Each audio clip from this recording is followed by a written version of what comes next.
Here's Black Filipino-American history that you didn't know about. During the Philippine-American War, Black soldiers known as Buffalo Soldiers actually deserted their positions and joined the Filipino Revolution for independence. Also during this time, many Black journalists and leaders such as Ida B. Wells and Henry M. Turner spoke out against U.S. intervention and supported Philippines' independence. In 1968 at San Francisco State, the Filipino-American College Endeavor joined the Black Student Union to carry out the longest student strike in history, known as the Third World Liberation Front. This student strike is the reason why we have ethnic studies. Black activists paved the way for the Immigration and Naturalization Act of 1965, allowing Filipinos and other Asian groups to immigrate to the United States. This may be the sole reason your parents are even here today. Black and Filipino liberation are connected.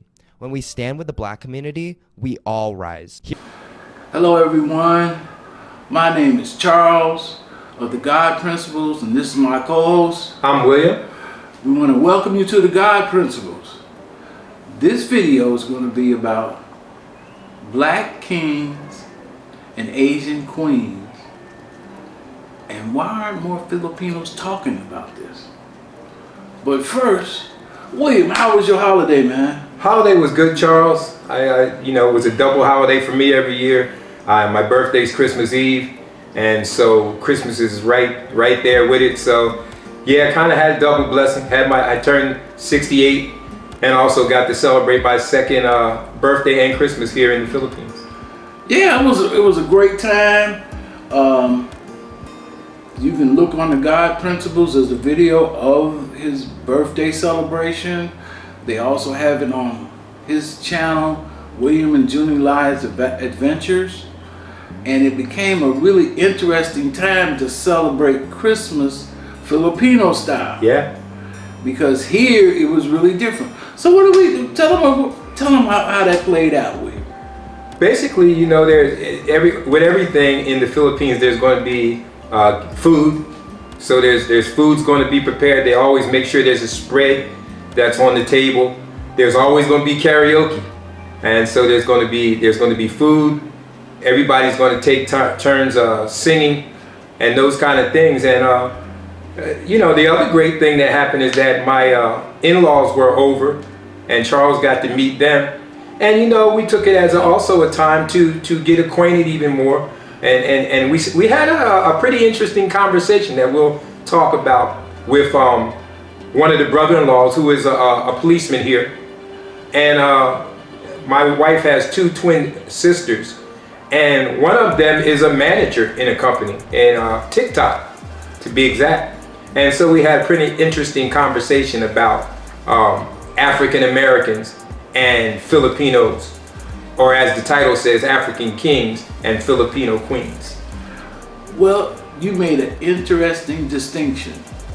Now I said Black kings and Asian queens, but it could also be interpreted as African kings and Asian queens. William, what's your definition of those terms? Well, I think that, in America, we're so used to be calling, and I've used the term myself many times, is blacks, in America, blacks. And so, in my opinion, it's, and I'm from America, so I'm going to say a person that is non-white coming to the Philippines and getting in a relationship with a Filipino woman. That's basically what I'm talking about. When I use the term, I prefer to be called myself an African American. See, I claim my ethnic identity because I know that the first generation of my family came to America in 1816, just before the Civil War. So I really claim my African heritage. However, as he talked about the people that attended his celebration, we thought it'd be a great opportunity to bring these topics up with them and get the feedback from them. And it was eye-opening. Yeah. From her sisters to the policemen, we have some perspectives that we never even thought about, because we're not gonna know, because we don't know their perception of blacks, Africans, or African Americans. Notice I mentioned three That's right. ethnicities. They look at us as three That's separate right. things. You go ahead with that, William. You know, the strange thing about it is, because Charles and I are from the U.S. Right. So the culture in the U.S., unfortunately, we're already looked at negatively in the media. Most of the press about us worldwide is negative, sad to say.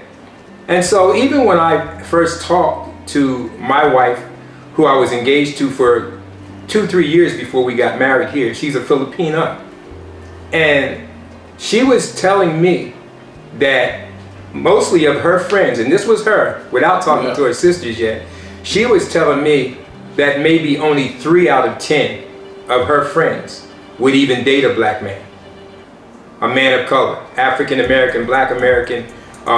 But also, the most interesting thing about what she said to me, and this is before we talk about the two sisters, she said to me that they differentiate between an African black and an American black. And she said that there's a difference, a distinction, and even to the dating prospect. She said, in her estimation, a black American was just a dark Filipino, but an African was somebody that was even darker, that was charcoal, and was not, and they smelled. This is what she said. Yeah, she did. And that they were undateable to Filipinos. Yeah, that's what she said. You left out a part. You all need to go watch that video because she used a very specific word. You go ahead and tell them what she said, how we've been stereotyped. My wife, remember I'm telling you that she's my wife, and she's about as straightforward as a hammer. She said that we were looked upon, and specifically the African blacks were looked at as idiots. That's the way she said it, as idiots and non-dateable. She said the thing about a black American is, in their estimation, they were just darker Filipinos. Yeah. Because my question is, we're the only ethnic group that can be identified by the color of our skin and our hair. Now, how you going to tell the difference between an American African and an African African? She said the smell. Yeah, and we had to agree with it because even in America, we understand that Africans and Haitians, they have different standards, but it's because they come from sub-Saharan and water is precious to them. So they look at the use of water slightly differently. And over here, these Filipino women, you have to be on point with your hygiene. You got to be on point with your fragrances. They look very highly of that. They expect that. Guys, a Filipina might take 3-4 showers a day. Yeah. And they expect you to do the same. Yeah. They think that that's normal, that's natural. Right. And it's unnatural if you don't. Now remember, this is we're telling you the Filipinas, the woman's perspective. This is not our words. Mm-hmm. We're telling you what they said to us. And so the other thing that we talked about was she has 2 sisters that are twins. Yeah. And I specifically asked the one that's a manager. She's a manager in her company. She has a good income and a good job for a Filipino. Mm-hmm. And she said, I asked her, how many of your friends would actually date a black American or African? And she said, she looked at us first, and we said, be honest. Yeah, we did. And she said, maybe 1 out of 10. Yeah, that's the number she used. 1 out of 10. And when I looked at Charles, I had to actually sit there and have a sub-conversation with Charles and say, listen, there's millions of Filipino women in the Philippines, in all the 7,000 islands. Yeah. So even 1 out of 10 is hundreds of thousands. Yeah. So, but that's their ratio, guys. So when you see that on the internet, that people are making blogs saying that the Filipino woman desires a white-skinned, blue-eyed, lighter complected man, that may be for some. But there's still, even by statistics, hundreds of thousands of Filipino women that are open to the relationship. Nice try to clean that up, William. That was a nice try. Because it's like, 1 out of 10, okay. But we're not going to leave you without hope. We cleaned it up. We found out some more information. It's like, oh, I feel a lot better now. Because I think it would be real important if you give them a profile of the family that you married into. That's real important. Yes. Well, the family that I married into, they all work. So there's none of this perception. Remember, perception and perspective. Always remember that. Mm-hmm. That when you get in a relationship with a Filipino, the family's going to come at you for money. They're always going to be looking for you to support them. That's not my experience at all. If anything, the family that I married into, the mother, she has her own money. Both sisters work, both the brother-in-laws. The one brother-in-law is a policeman. The other one was a teacher. So they all have their own income. They've never asked me for a dime. And so it's not the stereotypical saying, well, I'm gonna have to support that family. Do I have to do this? No, I married into a family that was self-supportive, for themselves. That's why I had to bring that up, because I said, wait a minute, the profile of the family that he's married into is very important. You left out some details about who the mother's married to, the 2 daughters who are twins. One of them, me being in the tech field, she works for TikTok as doing security on video. Yes. So she's very educated. Very. Okay? And then the other part of the conversation that, like, okay, give me the rest of this, came from the policeman. Yes. That was eye-opening. She's engaged to a policeman. I met him a few years back, and we asked him, well, Charles thought to ask him the question about what did he think were some of the things that would get a tourist, a foreigner, in trouble. And one of the strangest things he said was not following basic rules could lead to bigger things, such as not even having your driver's license here and getting caught up in the traffic incidents. Those kind of things. We all know about the overstaying. You don't want to do that. Right. The basic things. But down to the smallest detail of not end up getting blacklisted because you started out driving, get into some kind of accident on the highway, and you didn't have a Filipino license.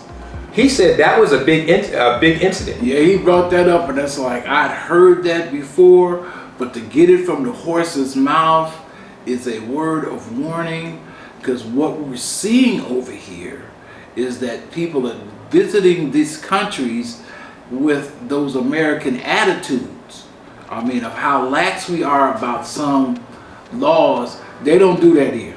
He said, and getting drunk and boisterous and getting loud in a situation out and getting in a fight. Ooh, yeah. As a foreigner, you gonna lose that because they gonna jump on you. I've heard some horror stories about that. But then the other part of it that we never considered, because he didn't speak really good English, right? But he was able to pick up on what we were talking about, and he brought up an interesting perspective. Yes, he did. The interesting perspective is there are more white men here than blacks. There are more of them up here, so it would only seem normal that they don't have the opportunity to associate with African Americans or Black Americans. Yes, because there's not as many here. Right. And he was saying the pool that the Filipino woman had to choose from for as foreigners, which much bigger with white men and European men and white Americans, because the pool of white Americans and Europeans was much bigger than the pool of African Americans. Right. And he said that most Africans, blacks, are here from some kind of school situation. And remember what we said before, they're not very desirable. They differentiate between the American black or African American and the African. They think it's 2 separate categories. They don't look at it as one category. You missed the obvious. The obvious thing was not only their hygiene, but they're poor.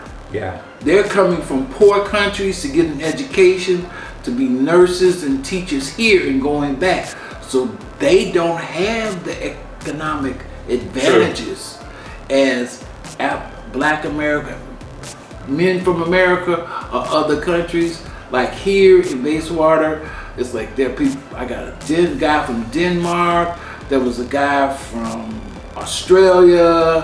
Where was Ross from? Canada. Canada. So you know there are a lot of different ethnic groups that I associate with, because that's the one thing I liked about this subdivision, that it gave me a lot of exposure, because my background, I come from the IT world, I come to college, so I've associated with a lot of different ethnic groups all during my life. So, and I find that to be an advantage. It's a real advantage to be the only one. You get treated better in any place because they don't know, they're like trying to figure out how to relate to you. We still have that problem in America that African Americans are not really branching out as much as they can. But I'm going off on a tangent here. What else do we want to close Well, this out think with? about that. My wife and myself, our YouTube channel is called Junilai and Williams Adventures. If you want to hear more about that subject, we did do a video on that as Junilai and Williams Adventures.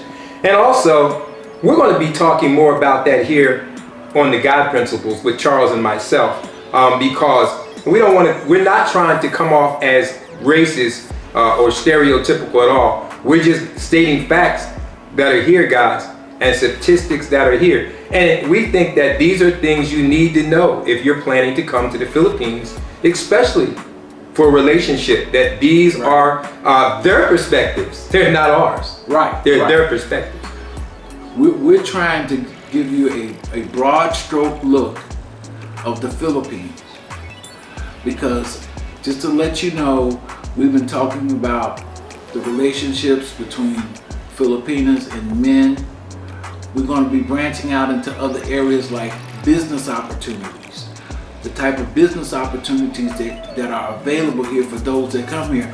Over and above just being the digital opportunities, there are businessmen here who have businesses in other countries and here in the Philippines that you don't hear anything about. And you can come over here with your own knowledge and you can find an opportunity. Like, I'm gonna tell them this. William and I were talking about this, at his birthday party. We gonna make that Sweet Baby Ray's barbecue sauce. Yeah, there's a lot of barbecue guys in the Philippines. Everything, and it's healthier than a bunch of fried food that we do in the U.S. Yeah. But the one thing they don't have is what we call the old-fashioned barbecue sauce that we know. Yeah. From the U.S. They have this other version, but we talked about making our own brand of barbecue sauce. I was thinking about it today. It was called it Big Daddy's. Because they barbecue everywhere here, guys. Yeah. The other thing we wanted to say before we close the video was that there is a group here called the BIP, Brothers in the Philippines. And they meet once a month, every first Sunday. And if you're just coming over here, you might want to look that group up on Facebook or YouTube. They're called BIP, Brothers in the Philippines. Yes. And we're putting together some excursion trips. We're thinking about offering those that want to come over here for a 2-week excursion trip hosted by William and myself to show you around the Philippines, visit some of the attractions so that you can see for yourself and have some boots on the ground and somebody that you can talk to. If you got any more questions, guys, leave them in the comments. There'll be links to sign up to get counseling from William and myself. That's all set up, and we hope to see you again. Hit like and subscribe. Be sure to tell your friends.